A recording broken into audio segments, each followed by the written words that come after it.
and I'm sitting here via Skype with trance healer and author of A Mere Grain of Sand, Ray Brown. And Ray, you are a trance healer. Yes. Although technically your body is regularly taken over by a spiritual healer called Paul of Tarsus to treat patients. That's right. A trance healer is somebody like myself who allows spirit to use their body. Yeah. And you'll have to excuse my voice because I've got problems with my vocal cords at the moment. Oh, you poor thing. So I'm having problems and I'm having treatment for that. Doesn't stop me working, but it certainly has a big impact Yeah. on the way we work with Paul. Yeah. Because Paul's got to add his own persona and his own voice, but whereas now he finds it difficult not to work but to talk. My experience with Paul started basically when I suppose when I was born, Yeah. and it started when I was about 5 years old. Isn't that actually, before you're born, you have like a soul contract, so you must have agreed to do this work with Paul before you came to this plane. No, because unfortunately I don't believe that theory. Okay. I believe that you're a free spirit born into the world. Yeah, you are. To your parents, who are guardians of you. Right. Although they're your parents, they're still guardians Yes. to bring you up in whatever way the world leads you, really. Yeah. And I believe that everybody's sent here, or the life force is given to you, basically to, God, if you think of God, I think of God being the universe. The universal power is the power of all life, no matter where and what it is. And we are all part of that life force. Yep. And the life force gave this body, your body, the life that you have. Yeah. The life force. The universal power is the power of all life, no matter where and what it is. And we are all part of that life force. Yep. And the life force gave this body, your body, the life that you have. Yeah. The life force. But that's basically here. You're here to, I think, from what we've been taught by Paul, to work out your existence through life, the goods and the bads. Of course. And it is how you perform your life upon the earth plane is to what you face when you get back into the spirit world.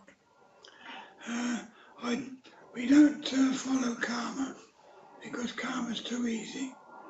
That gives people lets out. They actually got a lot of let out. Really? Well, yeah, because you can say, well, I can come back and work it out again. Yes. But that's not true. You have to sort your karma out in spirit before you even get the choice to come back. The only choice you're given, basically, is to return to the earth plane if you choose to come back. Yeah. Me personally, I'm the same as Gillian and Paul. One life is enough. You've gone through this life and done the best you can with it. Yeah. Taking on the good things and the bad things. That's right. Those who have read The Mere Grain of Sand will know that I've had a lot of bad things, as well as a lot of good things happen to me. And the most wonderful thing that happened to me, obviously, was meeting Gillian. Apart from that, my life has been up and down. Tell me something. Who was Paul of Tarsus? I know Tarsus is Turkey. Yeah, well, Paul is in the Bible, or the English Bible. Paul the Apostle, right? Yeah, well, he was the Apostle Paul, yeah. Yeah. When people say Saint Paul, he cringes because he feels that no man is a saint. And he actually thinks that saints are made by man, not by God. And you're only made a saint when they do something awful to you. This time, you were made a saint after you were basically killed or had a really rough time. So he doesn't believe that he was a saint. He believes he believes that he was Saul. That was his Jewish name. Yeah, Saul, Paul is Roman. Mm-hmm. yeah, and Paul was his Roman name. Yeah. And he chose to use the Roman name when it got sticky under Saul. Really. Right. Yeah, when he wanted things done, Mm-hmm.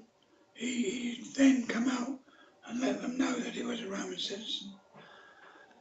And that's where his rough journey started, really. Mm-hmm. But anybody that knows Paul's life, and he had a very, I suppose, good background, really, because he was quite wealthy. Yes. Or his family was quite wealthy. Yeah. Whereas the other disciples were fishermen and normal people in Jerusalem. Mm-hmm. So Paul came out of the blue, but because he was a learned man, I mean, he went to what I suppose he tells us is what would be the equivalent of a university in Tarsus.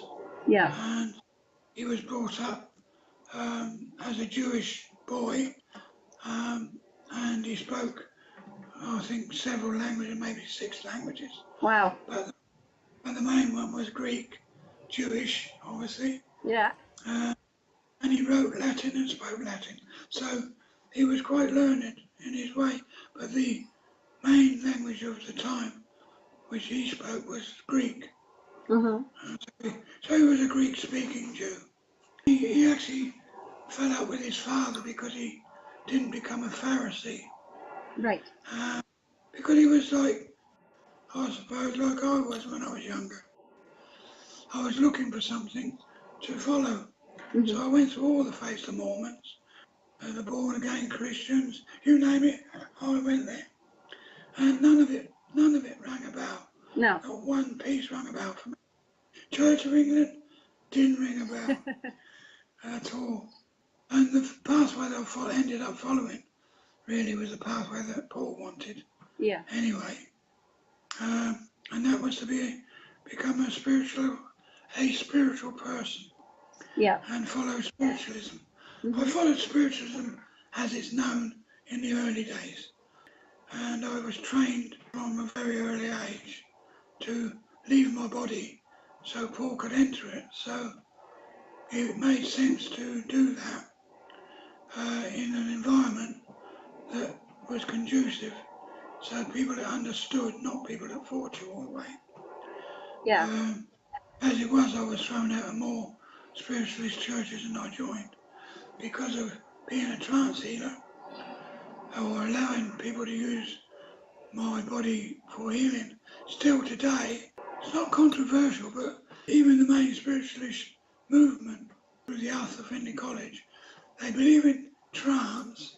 Yeah. They believe in spirit coming through in trance. Yeah. But they don't believe in trance healing. So that's odd for the Arthur Findlay College, though. I thought they would have been open to that. No, they won't allow me there. Yeah, Jilly knew the main man of Arthur Findlay College years ago.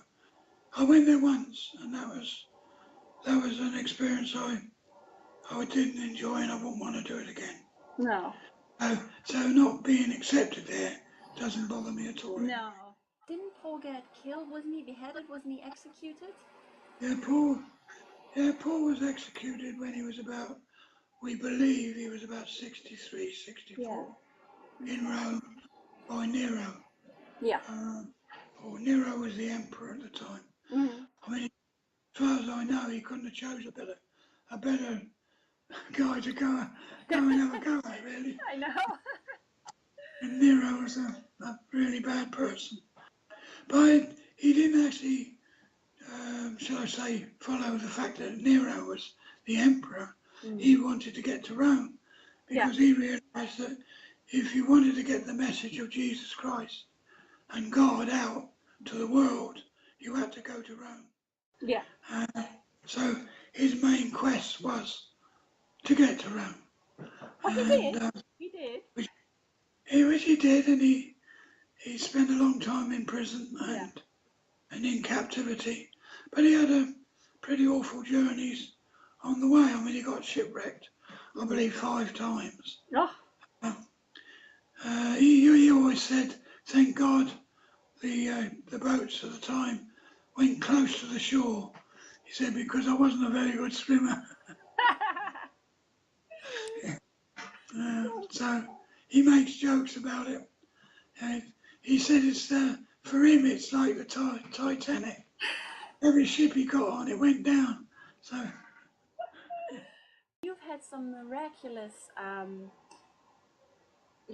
recoveries from accidents, and oh God, yeah, that's part of life. Yeah, I was a very unlucky person where accidents are concerned. I fell off a crane in Portsmouth Dockyard. Fell about 100 feet. I know. Really breaking me fall all the way down, and that broke my neck. So that finished basically everything, really. But I got through that with Paul and Spirit's help. Yeah. I broke my neck and they put me in a hospital called Queen Alexandra Hospital. It's basically been pulled down, and it's Tesco's or something now on the site. But it was one of the olden day hospitals, where they weren't so up to date as they are today. They just had an X-ray and that was it. I had wires and bits and pieces all over. Yeah. My feet were strapped to the bed, and I can remember my first wife coming to see me with my 2 kids, and it became very vague, and I was drifting into a load of bubbles, like orange and blue and all different colours, and I lost sight of my family. It was just like the pain had gone, and I felt really great, and I thought, well, perhaps I'm on my way. That's the way I felt. It was so peaceful and lovely. Yeah. But what actually happened is they took me out of my body to repair it, really. I came back round at about 2 o'clock in the morning, and my wife came to see me about 2 o'clock in the afternoon. It was about 1 or 2 I woke up, and I wanted to go to the loo, and there's no way I wanted to use one of those pod things. Yeah. So I started to unstrap everything, which basically threw everybody into A-walk, doctors, nurses, dashing everywhere. I got a really good telling off, and the main surgeon came, who was going to work on me the next day. He said, he said, we've got to have new x-rays now to see how much damage you've done. Right. So when they took the new x-rays, he came round my bed the next morning and he said, you're not having an operation. He said, something must have gone wrong with the equipment. He said, because it shows no break. I said, but you showed me an x-ray and there was a definite break in my vertebra. Yeah, he said, well, the machinery must have gone faulty. So that was their explanation for that.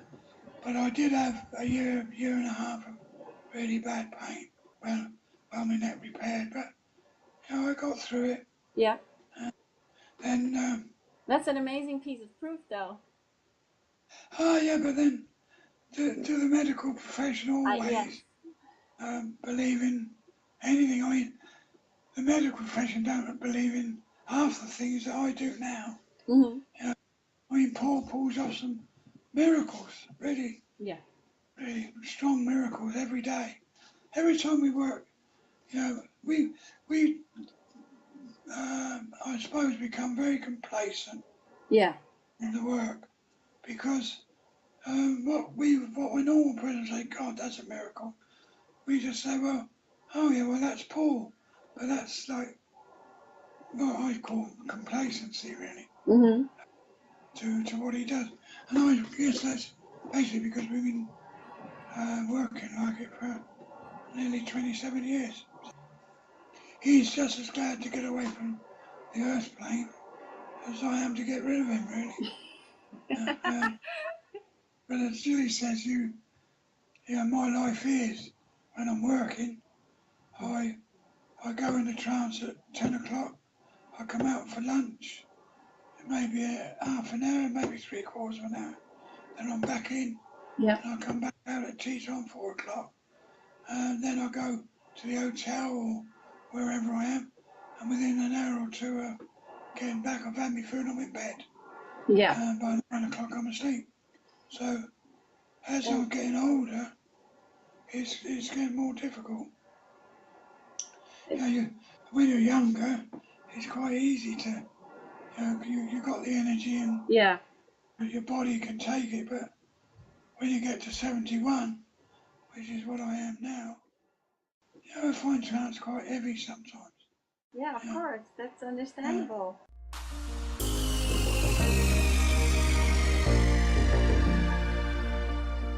We're only specks in the universe, and only thing you've got to hold on to is life, as it is today. Yeah. And look forward to your life after, because the life after, as I hear and know about, is much better than this one. And that you are here on a journey. Mm-hmm. Everyone comes here on a journey. Yes. And the journey is, you come from the source of all life, God, and you go back to the source of all life, God. Yeah. And your journey on the earth plane is just a mere beginning. And the earth is one step, then you go into the spirit world and you join step 2, where Paul is. I always say Earth is your playground. It's a journey, but it's your playground. Yeah, well, if it's a playground, it's a mucky one, because it's when you get hurt in. So, yeah, I think it's a challenge, and it's how you take it. It is. I mean, many people will sit around and feel sorry for themselves, whilst others pick themselves up and keep moving. Yeah, I mean, the thing is that, when I was younger, I didn't think of, all the things as you get older. When I used to drink, I used to smoke. And what I've got now in my throat is a part of that, but then that's part of my life. I mean, I've got precancerous cells on the vocal cords. Yeah. Which has to be sorted every month or 2 months. Yeah. And I accept that. I created that. Mm-hmm. It's not my karma. I created it. Yes. So it is cause and effect. Yeah. Whatever the cause is, it's the effect.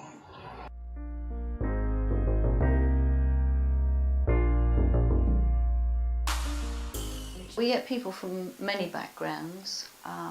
Mostly they come in pain, to be honest with you. They've had all the medical treatments, they've gone through all the medical that they can, and they come to us because they are still in pain. People that come once or twice, we've got people that use Paul as their doctor, so it can be once or twice or many times. But depends on the condition. A lot of people come to us with back problems because he's so famous for neurological problems that it's mainly backs that come to us, to be honest with you. You'd be surprised, and nobody can do anything for them. To help cure Sue's severe headaches, Paul says he's going to operate on the nerves inside her back. Instead of surgical instruments, he'll just be using his and Gillian's fingers. If you hold it there for me, that's it. I'm using Raymond's hands to get the position, and then I use my own spiritual hands to do the work. So, yes, you do see Raymond's hands moving on the surface of the patient. Hold it there.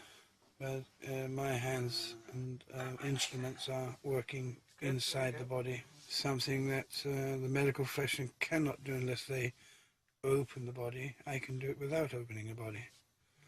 And I can do it through passing through physical matter. down. That's it. Well, we'll see how that goes with that. But you weren't a surgeon of any description on the Earth plane when you were alive. No. So why did you decide to take this up? I chose to do healing because I was asked to, and that's to come to the Earth plane and heal the sick. And it wasn't until I actually chose Raymond to work through that I made up my mind that surgery was the way forward. Paul is not Sue's first port of call. I've been going and seeing my GP for about 18 months now, and I did go and see a chiropractor about a year ago because the headaches became very severe. So when it gets that bad, you become very open-minded, prepared to try anything. Yeah. I just had to find something to resolve the problem.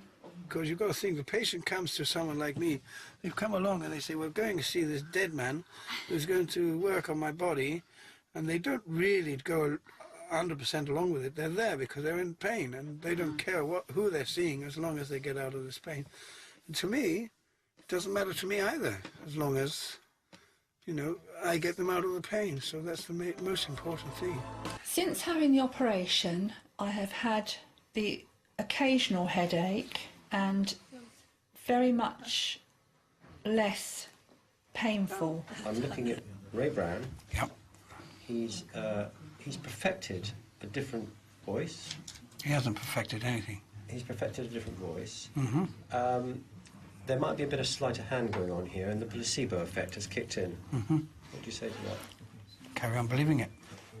I have nothing to prove. I am who I am. If you don't believe it, that's your job, your problem, not mine. Simple as that. I'm not worried either way. I am who I am. I am Paul. Paul, who had the conversion on the road to Damascus. Saul was my Jewish name, Paul was my Roman name. Whether you believe it or not, or anyone else believes it or not, it's not my problem. I can only be who I am. I'm Paul. End of story. I have nothing to prove. I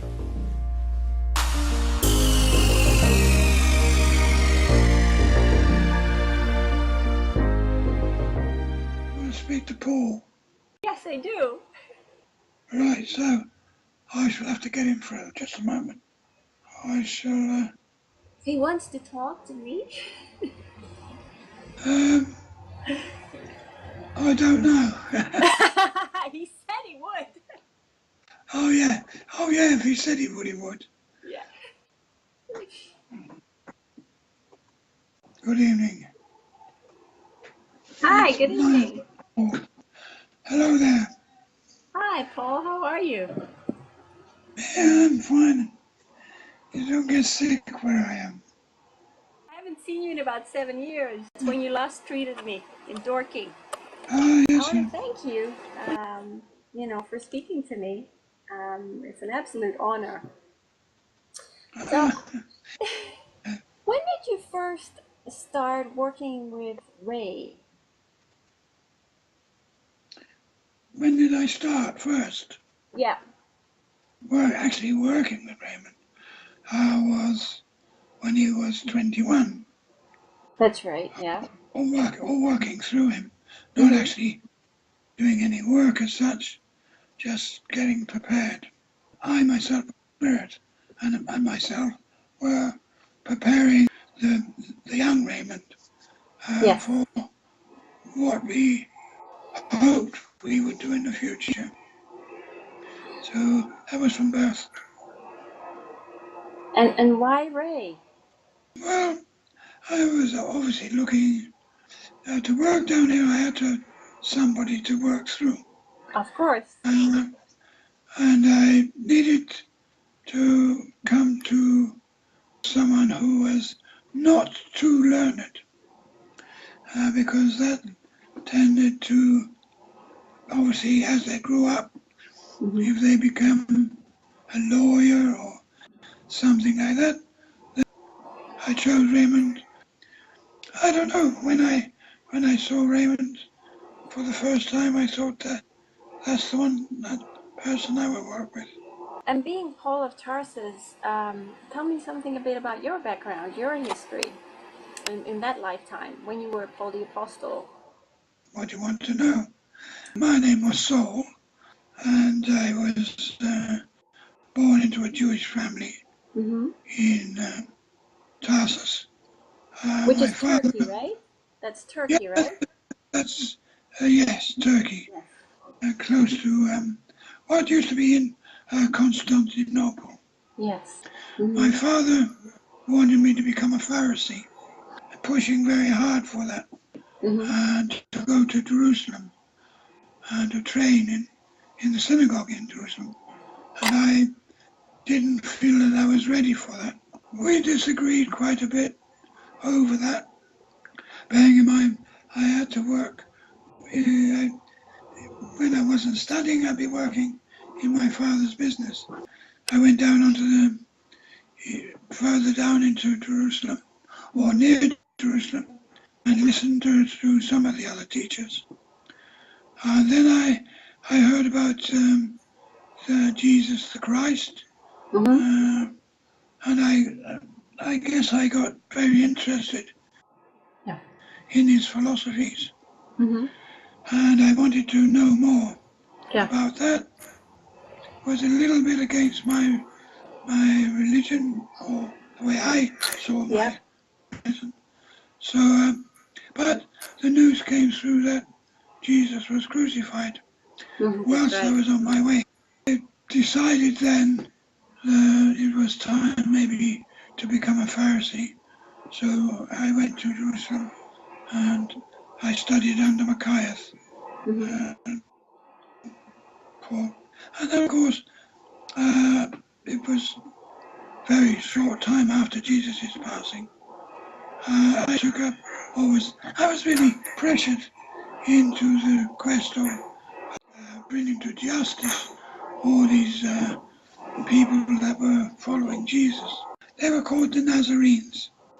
That's so right. the Nazarenes had to be brought to justice. So I was chosen to do that.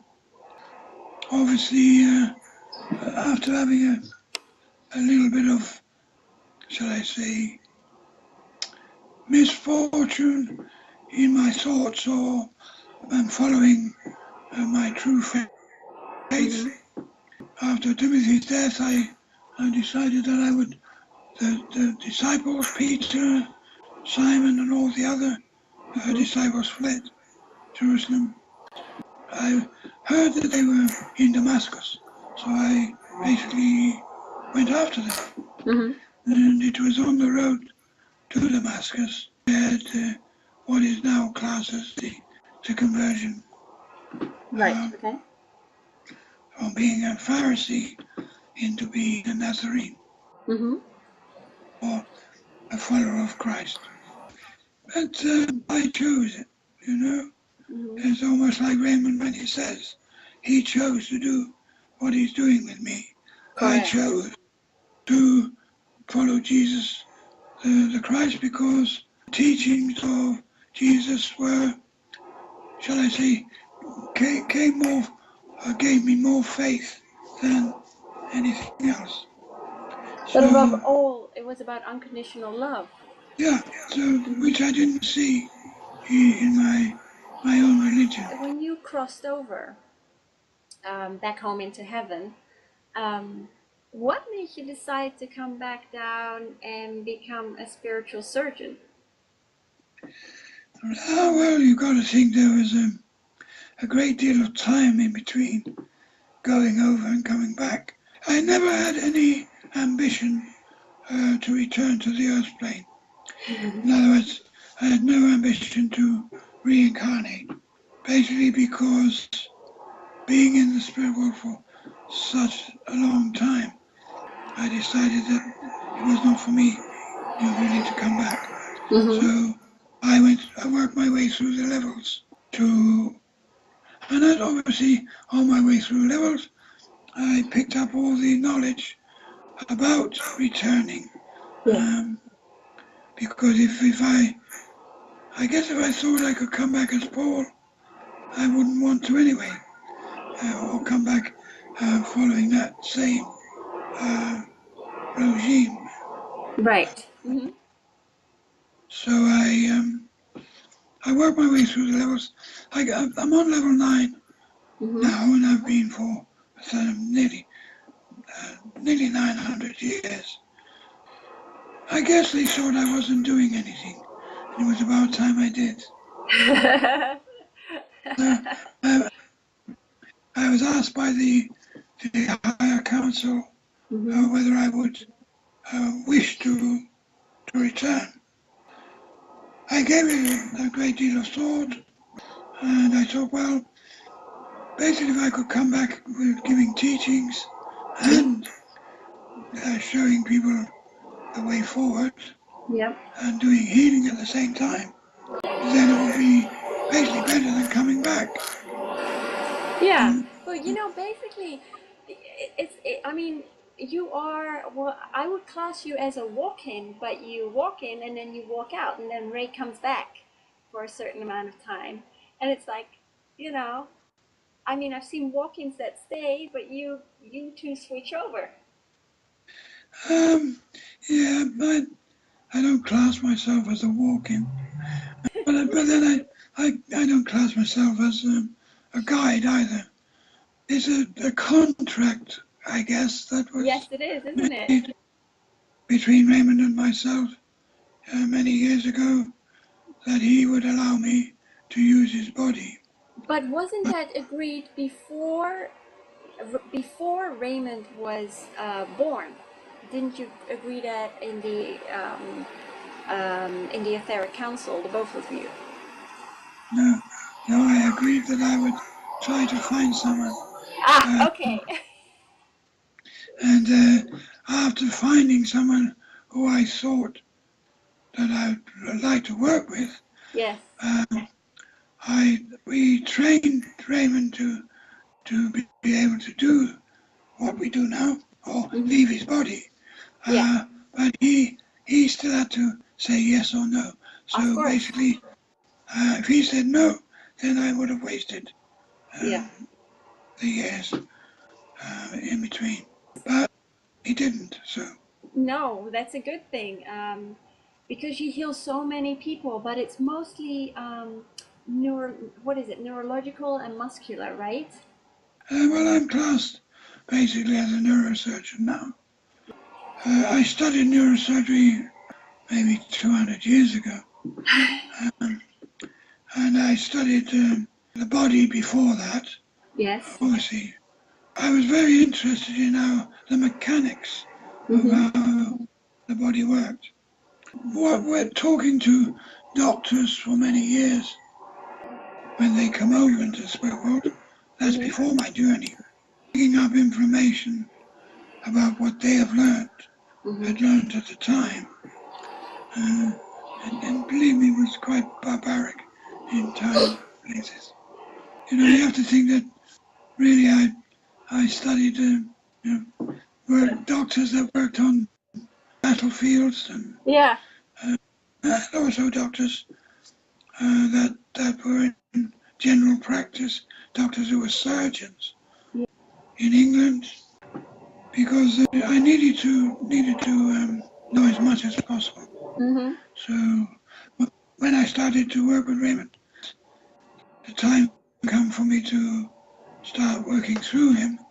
Obviously, at that point in time, I could only speak very, very limited broken English. Yes, that's right. So I very quickly had to train myself to speak English. So I guess I was a Middle Eastern speaking person then. English. I used to go to the libraries with Raymond, get him into lots of problems, to study mainly the English terminology for medical things. Yeah. Until we were ready to start work. Yeah, because you've had such a high success rate. It's amazing. It really is amazing. Yeah, well, the success rate basically comes from years of knowledge and experience, Yeah. and basically being able to turn to the spirit world at any time for advice if needed. So I've become very learned in medicine in the spirit world as well, and I'm the head of the academy for doctors and surgeons. That's amazing. In spirit. Mm-hmm. So I mean, the work you do is just invaluable. And I know a lot of people do come to you, they find you as a last resort. And I've seen some of the documentaries, and it's, you know, especially people with back problems, they can just walk and, yeah. I'm very lucky that I have a great team of spiritual surgeons behind me as well. And I have also have the great universe behind me, God himself. So yes. Now, you know, I'm always curious, what is it like in heaven? You know, as people, when we are born, we forget. We really forget. And yeah, so what is it like on the other side? I've forgotten too. well, the thing is that if you look at the modern society, they're inquisitive, you know, but they basically make decisions about what it's like without really being there to see it. You cannot describe how it is in spirit, really, because it is just pure love. From the moment I entered the spirit world all those years ago, I only experienced what the Nazarene told me I would experience, and that is love never ending. Yeah. It overtakes you from the moment you enter the spirit world to the moment you go back to the source of all life. Yeah. Bearing in mind, that is why we are here, to gain the knowledge and experiences and to gather all the love to return back to the source, to enhance the source, because what is your world? It really is. People ask me so many questions about how it feels in spirit, and the only thing I can say to them, how can I expect you to understand my world when you don't even understand your own? It's very true. People, mediums and people presume what it's like in spirit. You know, it's not a question of passing over, skipping through fields and flowers. No. It's nothing like that at all. When you first come over, you meet your families and loved ones, or shall I say, those that you want to meet. You don't have to meet, but you have to absorb the spirit world, and the spirit world has to absorb you. Yeah. So, to become pure in all aspects of spirit, you have to get rid of your karmic field before you can progress. You go through your life review as well, don't you? Not necessarily through your life all the way, but when you have to look at karmic things, when you're looking at you're actually cleaning up your own persona, ready for your journeys. You know where you've been bad. Yes. You know when you've been good, and it becomes more pronounced in spirit. Because if you hurt someone on the earth plane deliberately, this will become very much more pronounced when you're in spirit. This will be, and you will have to clean up that part of your persona, that debt. Okay. So whatever it takes, you have to feel. Absorption is absorbing all the pain and suffering that you may have caused or have caused that person and anyone connected to that person. So that is karma. You have to absorb your wrongs so that they become right. Yes. When they become right, they become love. That's true. That's very true. It's funny how people always think, okay, when your life is over and you cross over, people think, oh, either that's the end, or two, everything is, you're going to be judged. No, there's no greater judge than yourself. That is true. And I always say, but everything is love. Yes. We come from love and we go back to love. That is true. The thing is that absorption means that only you know what you've done wrong. Yes. Really. There's not a possibility that you can absorb. If you came back down, you could not absorb all the karmic you have gathered in your previous life, because you're in a new life. And in that new life, you are creating new karma on top of the old karma. So you would never clear karma. So therefore, you are a person gathering karma all the time and never getting rid of it. So that is not true. It never happens. Spirit God or the Godhead could not allow a person who is being naughty through their lives, committing many sins, gathering a lot of karma, to just come back. That is not right. When you take over, I asked Ray, well, where did you go? And he's like, I don't know. I have no idea. We lock him away.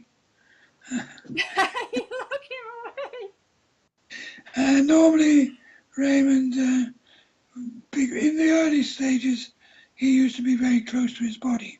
Yes. Which is like an overshadow. Then he became a deep trance where we took him slightly away from his body. Yeah. But he was still connected to his body. Okay. And that didn't work either. So to make it so we could work and I could absorb being the doctor without Raymond's influence, the only way we could do that is to take Raymond completely away.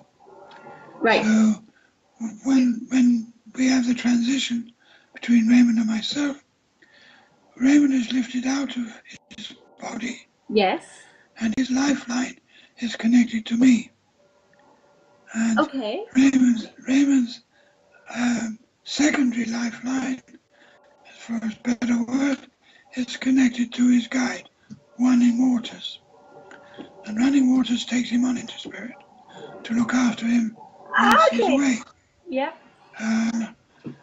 All that we do really is to make him happy. Yeah. We keep him in the spirit world, but within reach, so that he can be brought back to his body in an emergency. So the transition is there, but I've got total control.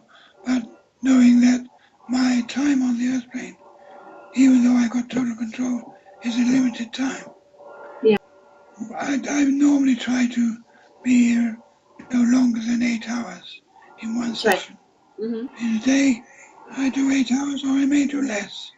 Yeah. It depends what I'm doing. Mm-hmm. Once the work is done, I go back in the spirit. I go back to the halls of learning, where I teach and do my job in spirit. Yeah. And Raymond gets on with his garden because I have no ambition to dig. That seems like hard work to me. Well, it is. Of course it is. You are still really busy with your clinics, aren't you? It just keeps going. It's like non-stop. Well, I mean, we basically stopped doing anything in the clinics, traveling around doing demonstrations many years ago. Yeah. Everything I do with Raymond now is word of mouth. Mm-hmm. So I guess we must be very successful because we've been going now for over 20 years. I know. And the list for people coming to me never ends. No, I know. And thankfully, the rate of helping people hasn't diminished. In actual fact, as Raymond's got older, the success rate has got much higher. Yeah.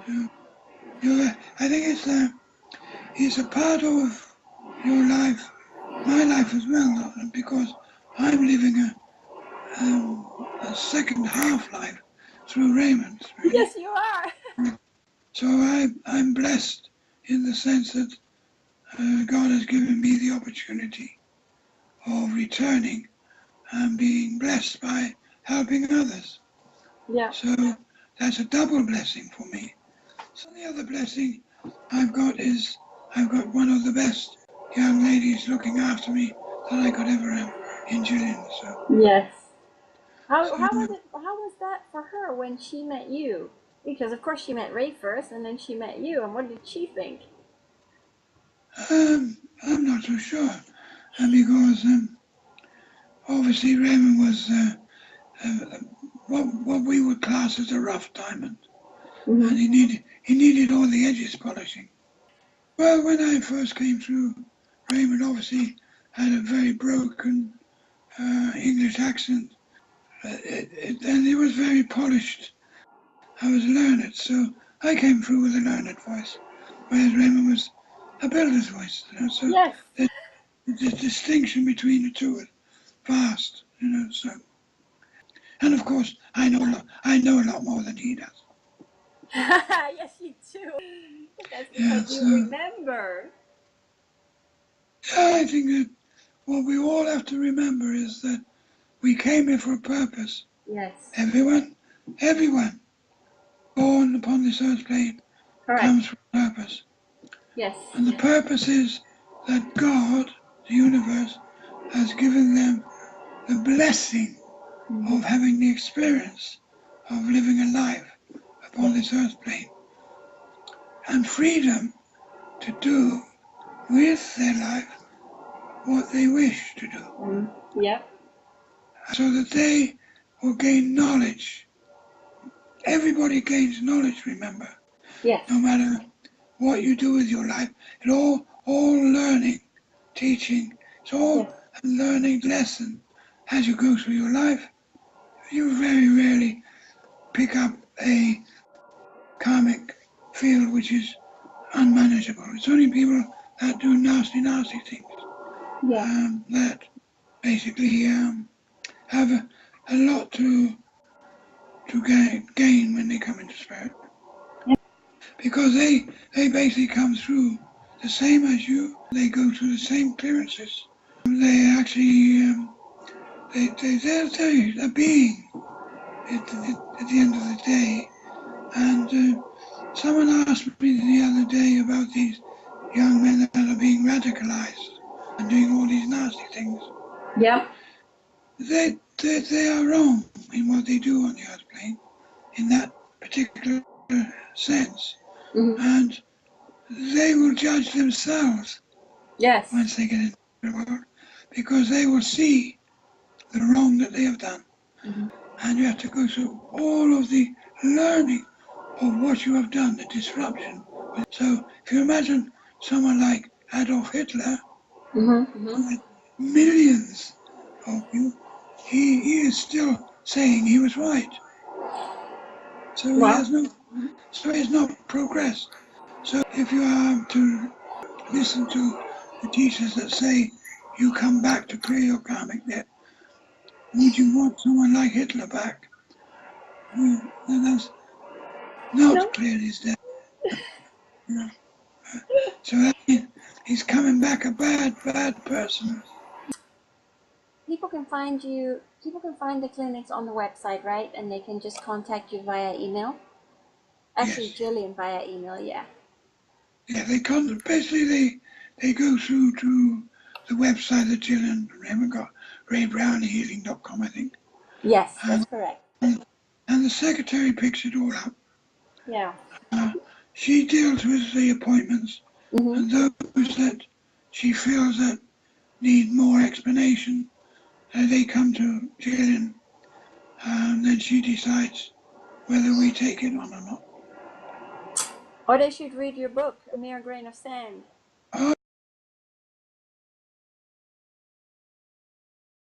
Oh, yes. Why a mere grain of sand? Because that's what I am.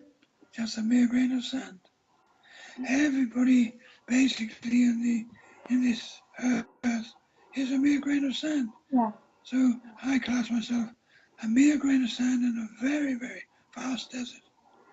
Yeah. Meaning I am nothing. I am just Paul, a saint of Ephesus, No. disciple of Jesus Even Christ. though that has been proclaimed after you died, you became a saint. Yeah, but that was a human thing. That was man who Yes, chose, it not was. God. If God come to me and said, "Oh, you're a saint," I would accept it. But man, never. The only reason they make you a saint, or they did in my time, is because they killed you in the first place. Yes. Everybody's experiences are different. Yes. And I believe that my experience on life was chosen for me by Spirit or by God, by elders in Spirit who led me on this pathway. Bearing in mind that thousands of years ago, the communication between man and Spirit was much closer Yes, than it was. is now. So it was quite possible for people like Moses to get communication from Spirit. Yeah. Representing God. Yes. Because I'm a Jewish person and I believe that there is no such thing as Moses speaking directly to God. He spoke to a representative of God who gave him God's words and gave him God's power to do things that he did.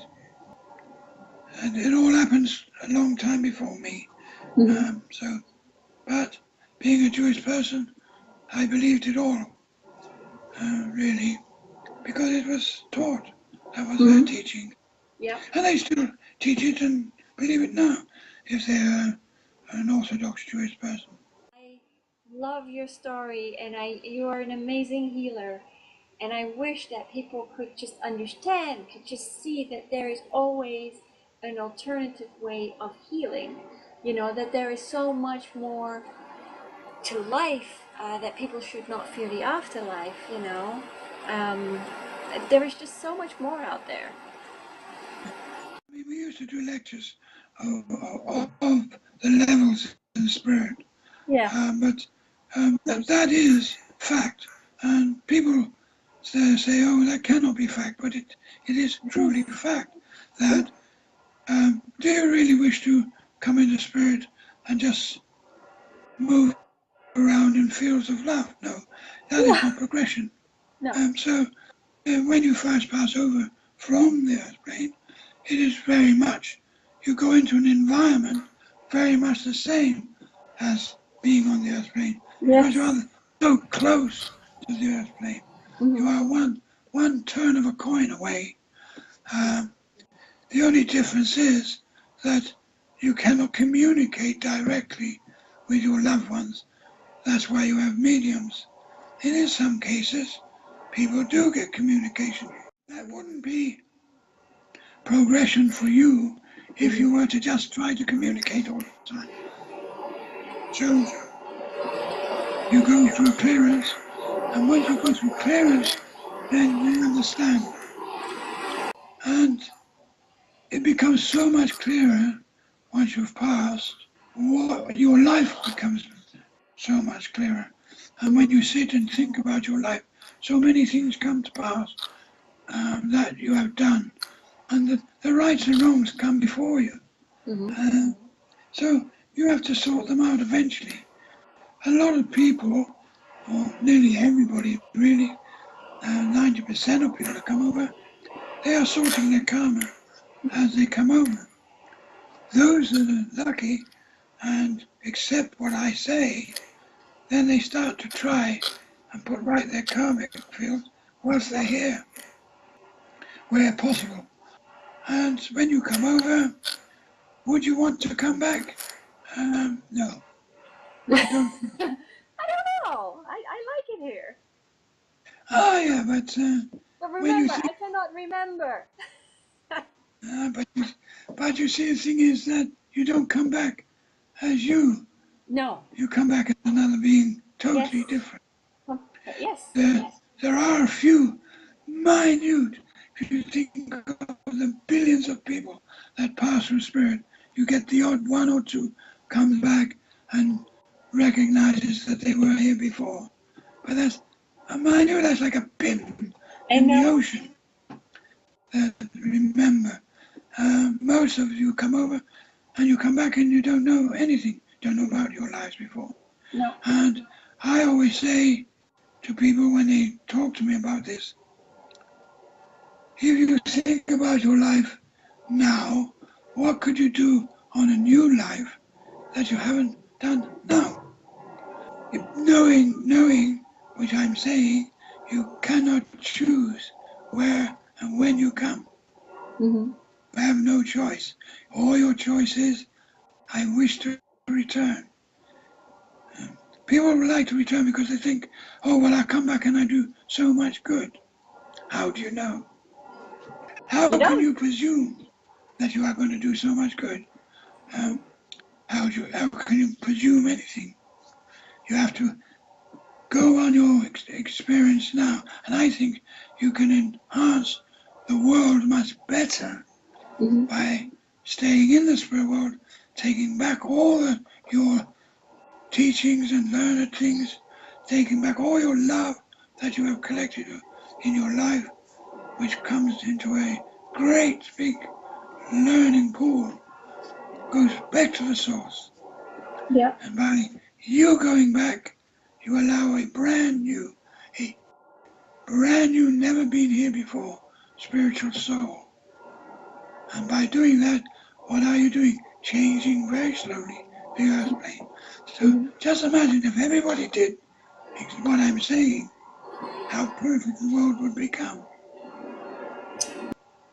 Be a world of love, not of hate or Exactly. hunger. Yeah. Well, I'm gonna say thank you so much, Paul, for talking to me and giving me this opportunity. That's okay, my dear. It's been a pleasure. And I hope to see you again. I will say good night, God bless, shalom God to you. bless.